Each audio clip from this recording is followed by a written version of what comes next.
အကြောင်းပြုပြီးတော့တကောပြာရိဟာကိုပြတော်မူခဲ့တဲ့တရက်ဖြူကုန်းနေရာပဲဖြစ်ပါတယ်ဘုဇောဘာဤရှင်ဘယာဓမ္မကုံတော်မင်္ဂမြော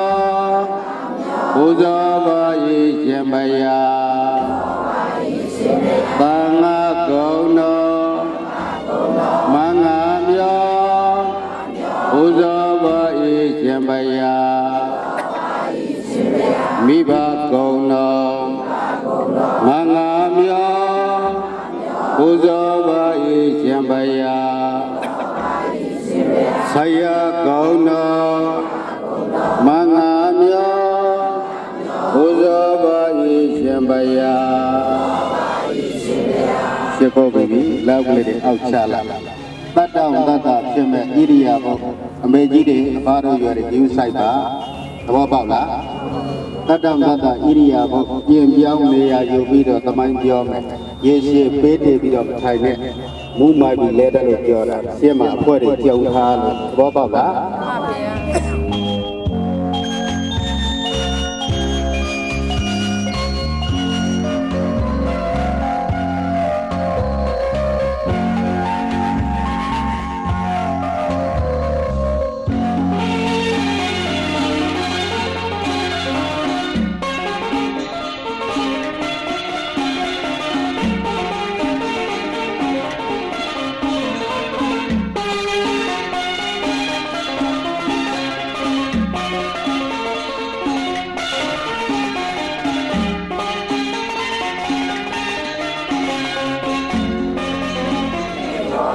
ဝေပြေဆောင်ပြောပါတော့ရှင်ပိန်တော်လာဘာရတော်သားကနေတဘိုးပြပြလူခန္ဓာအဲ့ဒီချိန်မှာပဲ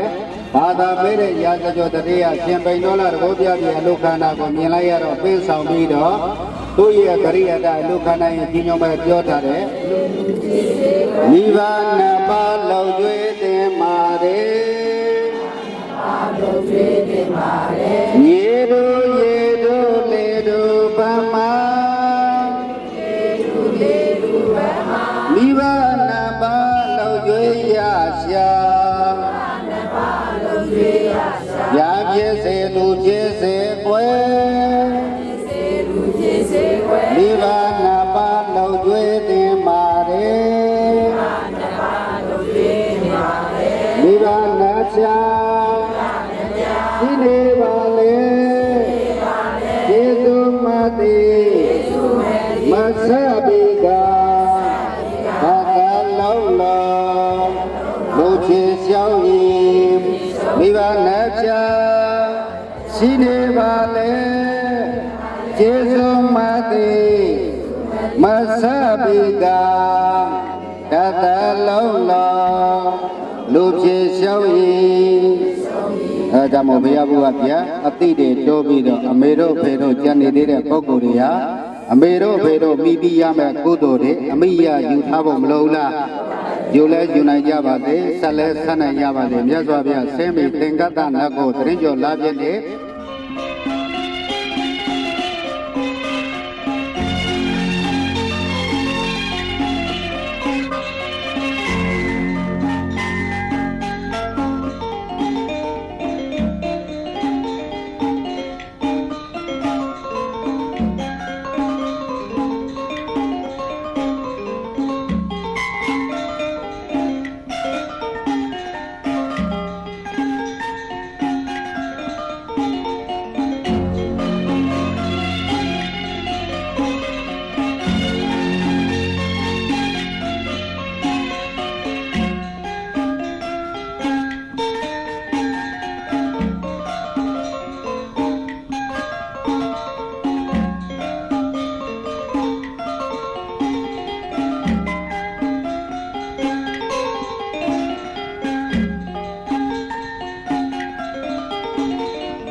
ရဘုသူတော်စင်များအခုရောက်ရှိနေတဲ့နေရာကတော့တုဒ္ဒတစေရီနေရာပဲဖြစ်ပါတယ်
မြို့ပြတ်နေရာကြီးဘာနေရာပါလဲနာမလေးတက်လိုက်ပါဝိသေမြို့ဟောင်းမြို့ပြတ်ဘာနေရာတော့မြမပြည်ပြန်ရောက်တရားပွဲတွေဘာတွေသွားနာလို့ဓမ္မဂရိကပုဂ္ဂိုလ်တွေပလင်မောကနေပြီးတော့ဧကံသမယံဘဂဝတာဝေထိယံဆိုရင်ဒီမျိုးမှာဟောတဲ့တရားဟောပါလားဧကံသမယံဘဂဝတာဝေထိယံဝိဟာရတိဇေတဝလေအနာတပိဋိကတအာရမေဆိုရင်ဇေတဝန်ကျောင်းတော်သဘောပေါက်လားမှန်ပါဗျာ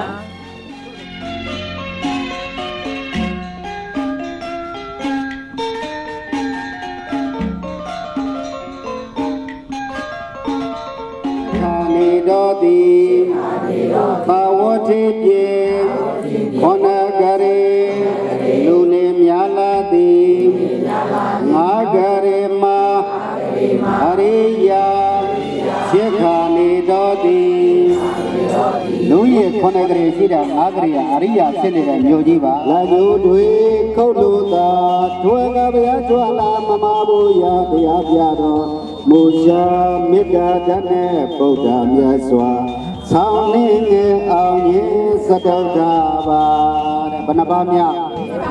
အချင်းဆိုခြင်းလို့မဟုတ်တွဲကမှသေတုံကျောင်းတော်တွေကဓမ္မရောက်နေရမှာ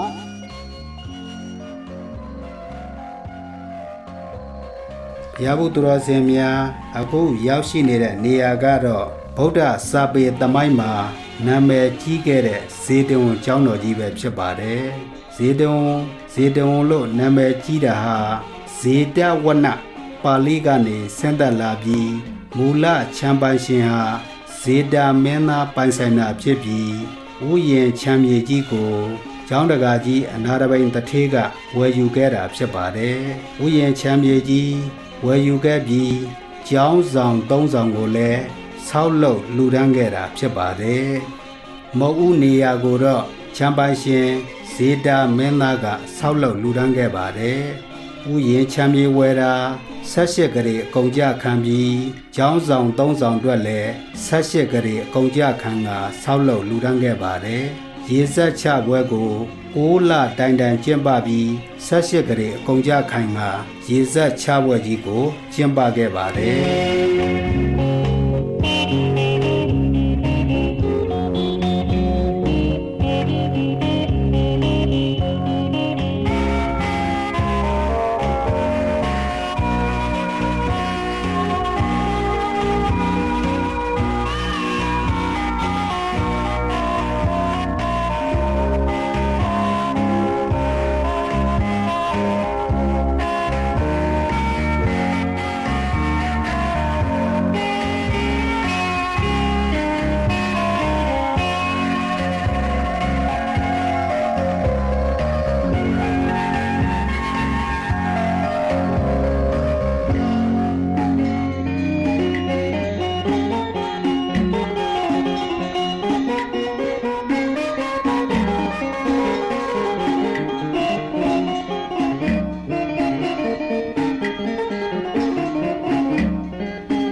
या से को भी कॉमनी उसे एक आते न बेग बीगा माला के लुगे पतिला में जो लो दिजाम दाई के मा कॉमनी दाई गोरे निया गाने या माला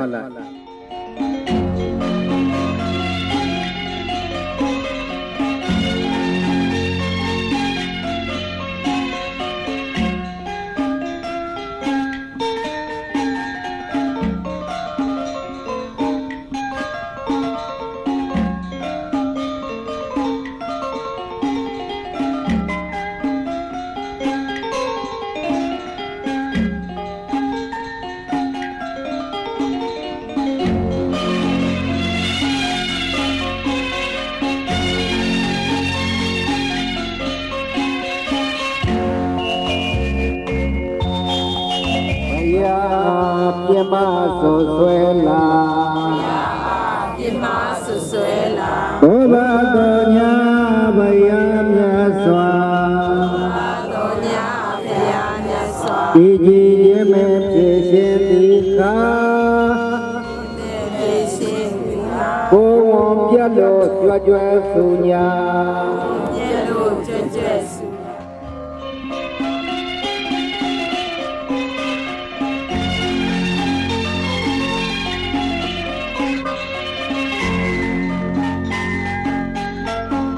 Aya bu yao che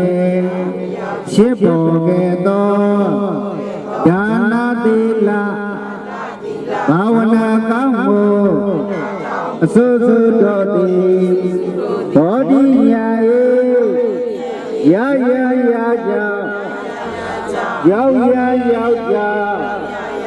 Kau bang kau ni Siya ba do i Ashe maya Baunya baga Baba dadana Pazima Yane yaku Shebogeto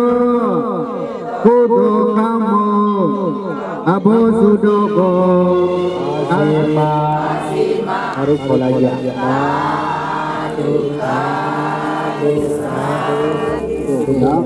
Nhà bố đi khổ ra là nhà bố tu ra sen tu ra nhất độ lô xí à tao đã nết ta pan sen à to tan đi tu cả lấy và nát đã lấy để kia rồi nhà đi cố đuôi cố có ở trên lên nhà to uy và tận nhà đô thế lên nhà số xuân nhà mà kêu lời đại gia đó nhà bố tu ra bao tu nhà lao mi ta số thì sẽ trả ba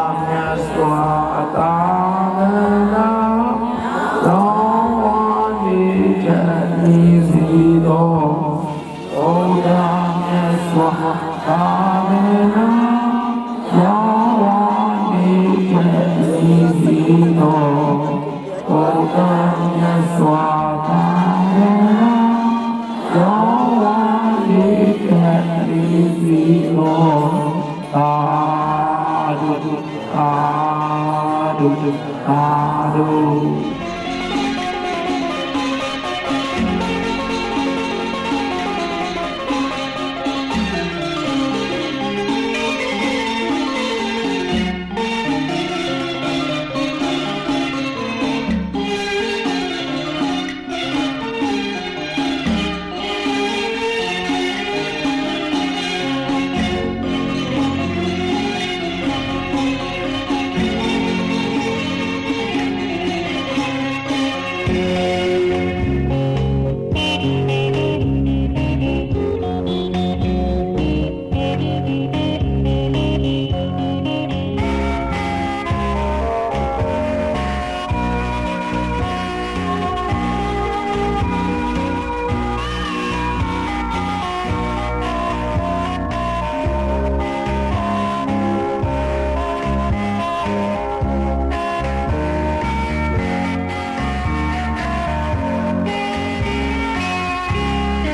တိသု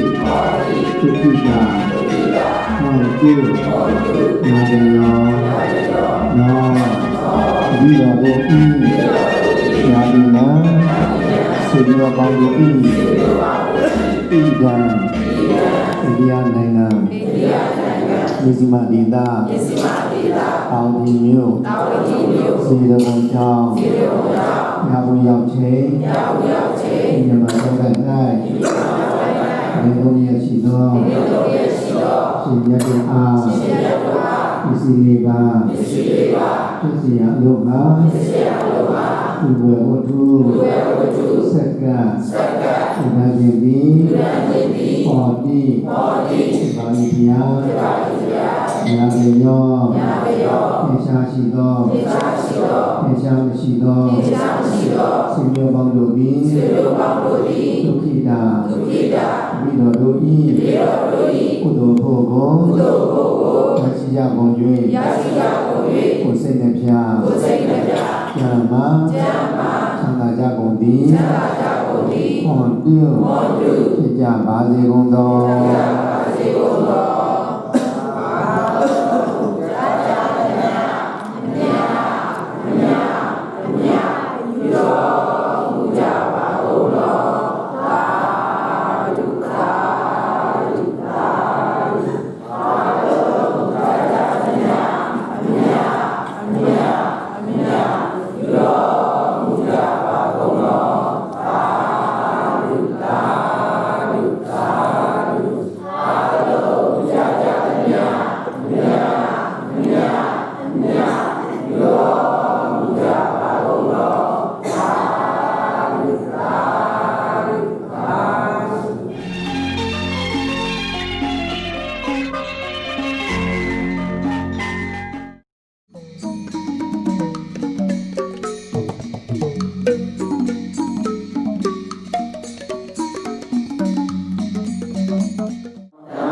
ဝေဘာတိယ၄ပါးယတနာတရား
ကပိလဝဟာ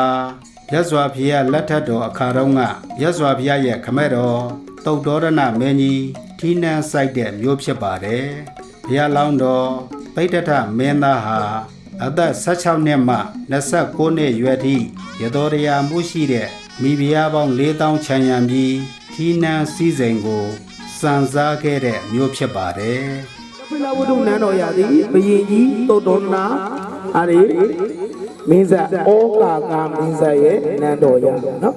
ဩကာကာမင်းဩကာကာကဘာလို့ဖြစ်ပေါ်လာလဲဆိုတော့သူကမိမတွေအများကြီးရှိတယ်လို့ပြောကြတယ်ကျွန်တော်လည်းမပွေးသေးတော့မသိဘူးနော်ဆိုတော့ဆောင်းတော့မှဖတ်ပြနော်အဲ့မင်းကြီးကသူ့ရဲ့သားသမီးတွေကများလာတော့သူ့ကိုနန်းတော်တောင်းကြတယ်နန်းတော်တောင်းကြတဲ့အခါကျတော့သူကလည်းဘုပေးရမှမသိဘူးမပေးရမှမသိတဲ့အခါကျတော့သူကပြောတယ်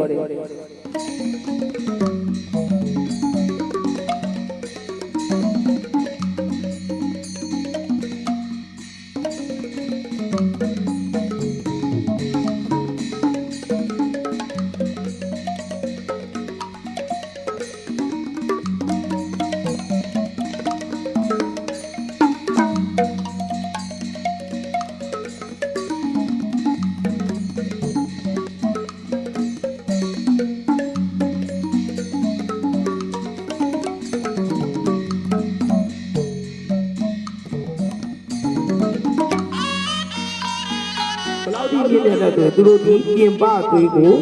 မရောဘူးကိုယ့်ရဲ့မောင်နှမကြီးလေးပြန်ယူကြတယ်နော်အပြင်သွေးမရောတဲ့ပုံစံမျိုးပေါ့ဆိုတော့ထားရတော့ဒီဥစ္စာကပိလဝတ္ထုနန်းတော်နော်ဒါကပိလဝတ္ထုနန်းတော်ပေါ်ပေါက်လာတဲ့အပိုင်းလေးဆိုတော့ကျွန်တော်အခုရောက်နေတဲ့နေရာဒီကပိလဝတ္ထုနန်းတော်ရဲ့အနောက်ဘက်မြို့ယွန်းတကား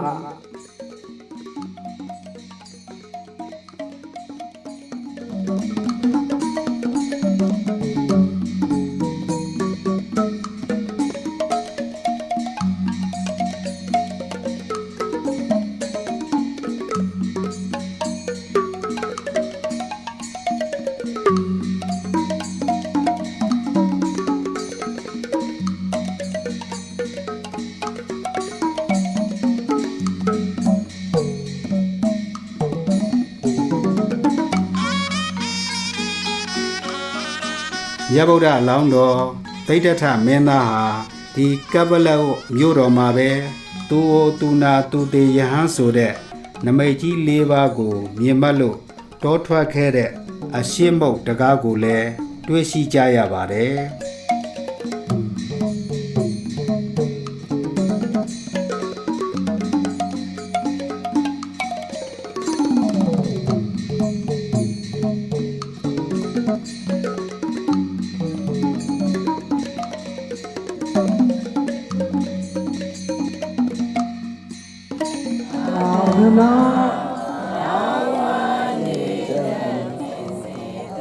တိုင်းပြလိုက်တိုင်းပြလိုက်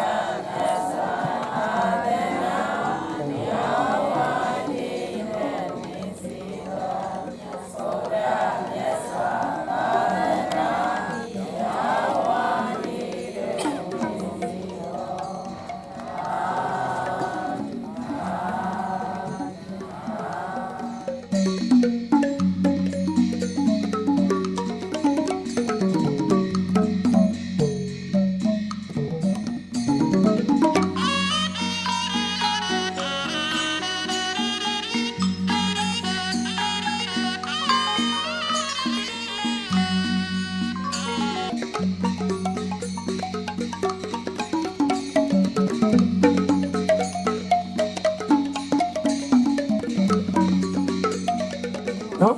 ဒီတော့လည်းကိုကျောင်းတော်ရဖြစ်ပေါ်လာရတဲ့အကြောင်းရင်းကတော့တားတော်တောစာထွက်တဲ့ဟိုကဘခင်ကြီးသူတော်ရမင်းဟာဆိုရင်နောက်ကနေပြီးတော့ဒီစုံစမ်းဖို့အတွက်လူလွတ်ခဲ့တယ်နော်တားတော်ဟာဆိုရင်ရာဇဂိုပဏဝတောင်ကျင်းရင်ကိုရောက်တယ်ရာဇဂိုပဏဝတောင်ကျင်းရင်ကနေပြီးတော့ကျွန်တော်တို့မရောက်သေးတဲ့နေလေးစရာပြေဥရဝေလကသဘာရတိစင်အောင်ရှင်တထောင်နဲ့ဒီငုံပြီးတော့သုံးဖို့တဲ့အလုပ်ကိုလုပ်နေပြီးတော့ဒုက္ခရစီရတော်မှာ6ရက်စွာဘုရားရှင်ဟာမြေကျောရာယုံကျောင်းရွှေဘုံမှာ15ဝါမြောက်ဝါဆိုတော်မူခဲ့ပါတယ်ဘုရားဖြစ်ပြီးတနေ့ပြည့်တဲ့အချိန်မှာပဲဆွေတော်မျိုးတော်များပြန်လဲဆုံတွေ့ခဲ့တဲ့နေရာတူလည်းဖြစ်ပါတယ်ဘုရားရှင်ကမိမိဆွေမျိုးများရဲ့ မာမာနကိုကြစေဖို့အတွက်ယရနာစောင်းနှံဖန်ဆင်းပြီးအစုံစုံသောတကုပြာရိဟာကိုပြတော်မူမှသုတ္တရဏမင်းကြီးမှအစပြုကဘုရားရှင်ကိုရှ िख ိုးခဲ့ကြတဲ့နေရာလည်းဖြစ်ပါတယ်မဟာဗုဒ္ဓဝင်ကြီးကိုဟောကြားခဲ့တဲ့နေရာဖြစ်သလိုပောက္ခရဝတ္တမိုးကြီးရွာသွန်းဖြိုးဆွေခဲ့တဲ့နေရာတူလည်းဖြစ်ပါတယ်ညီတော်နန္ဒမင်းသားကိုယဟန်ပေါင်ကိုဝင်စေခြင်းသားတော်ယာဟုလာအားခမဲတော်အမွေအစစ်မှန်ဖြစ်တဲ့ရှင်သာမဏေဖြစ်တော်သွင်းချီးမြှင့်ခြင်းတို့ပြုလုပ်ခဲ့တဲ့အတွက်ဖြစ်ရပေါင်းစုံလာတဲ့ညီချောရာယုံကျောင်းတော်ရာကြီးပဲဖြစ်ပါတယ်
चाहे अमन परस्ती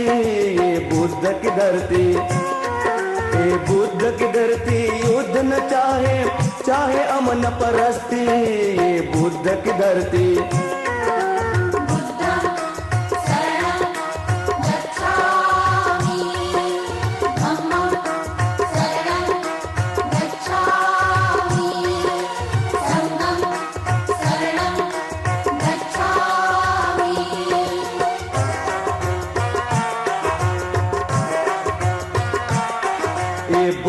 भारत प्रबुद्ध भारत पूर्ण समर्थक शांति का အခုရောက်နေတဲ့နေရာဒီမြတ်စွာဘုရားဖားတော်မူတဲ့နေရာလုံနီတာမောအီဂျစ်တော်မှာရောက်နေခြင်းဖြစ်ပါတယ် जगवालो अमन का वत लेकर जगवालो अमन का वत लेकर संसार सवारो भ्रांति का अहिंसक नीति युद्ध की नीति धरो अहिंसक नीति बुद्ध की धरती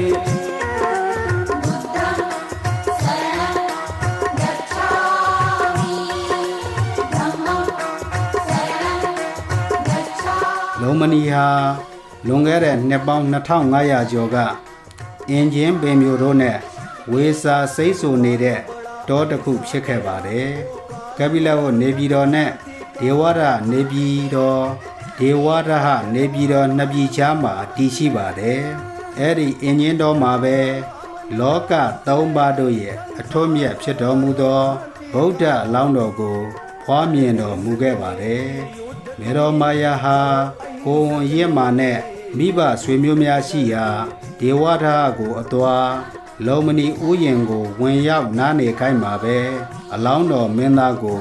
မဟာတက္ကရာ68ခုကဆုံလားပြည့်တောက်ကြနေ့မှာဖွားမြင်တော်မူခဲ့ပါတယ်ဖွားမြင်တော်မူတဲ့နေ့မှာမဟာပထဝီမြေကြီး ဖွားတော်မူတဲ့နေရာရဲ့အနည်းဆုံးနေရာကိုရောက်နေတာကျွန်တော်အချိန်မှမြင်ရတဲ့အထူးအောင်အစာဝူကြီးတစ်ခုအထဲထဲမှာဆိုရင်ကျွန်တော်တို့ဒီမှာတယောက်ချင်းတန်းစီကြည့်လိုက်ဟိုဘက်ဘေးကနော်အနောက်ကပုံကိုယ်တွေရှေ့ကိုလာကြည့်လို့ရတယ်လား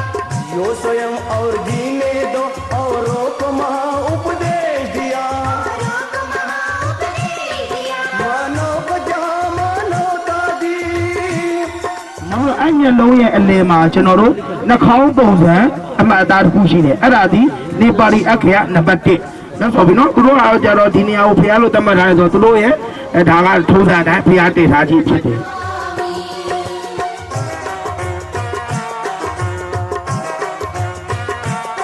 संसार को अपना घर समझो गौतम ने अमर संदेश दिया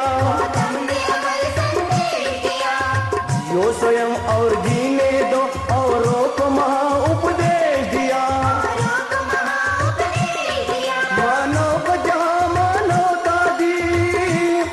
मानव को जहाँ मानवता दी जीवन का वही उद्देश्य दिया उस पतन की अर्थी और पूर्ति आदर्शों की पूर्ति ये बुद्ध की धरती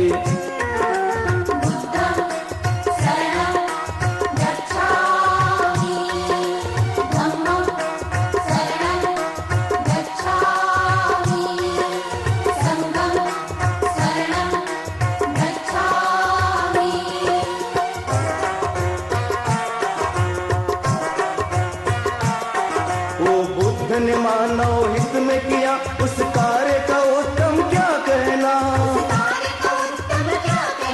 जनहित ही उनका था जीना जनहित ही उनका था အလောင်းတော်မြတ်ဟာအရက်မျက်နာတို့ကိုအစဉ်တိုင်းကြည်တော်မူပြီးလက်ညှိုးထောင်ကခြေ9လမ်းလှမ်းပြီးငါသည်လောက၌အမျက်ဆုံး जहाँ मानवता दी जीवन ငါသည်လောက၌အကြီးဆုံး उस पतन की अर्थी और पूर्ति ငါသည်လောက၌ချီးမွမ်းအပ်ဆုံးဆိုတဲ့စကားကြီးသုံးခုကိုကြွေးကြော်ခဲ့ပါတယ်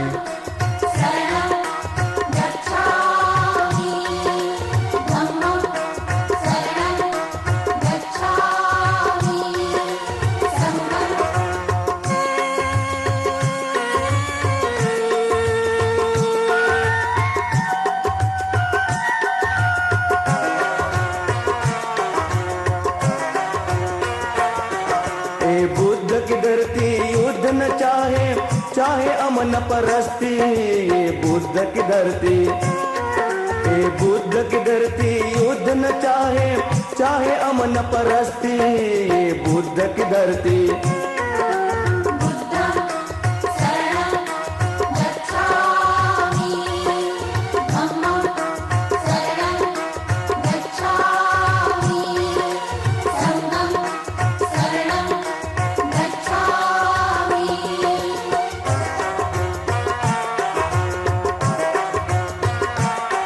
ये बुद्ध का भारत प्रबुद्ध भारत पूर्ण समर्थक शांति का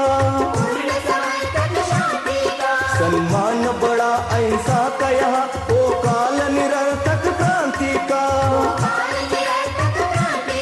जगवालो अमन का व्रत लेकर जगवालो अमन का व्रत लेकर संसार सवारो भ्रांति का अहिंसक नीति युद्ध की नीति धरो अहिंसक नीति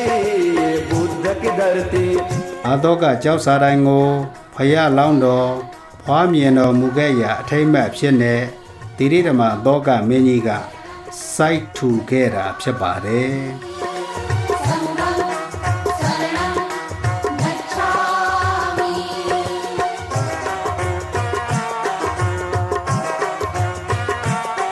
संसार को अपना घर समझो गौतम ने अमर संदेश दिया यो स्वयं और जीने दो औरों को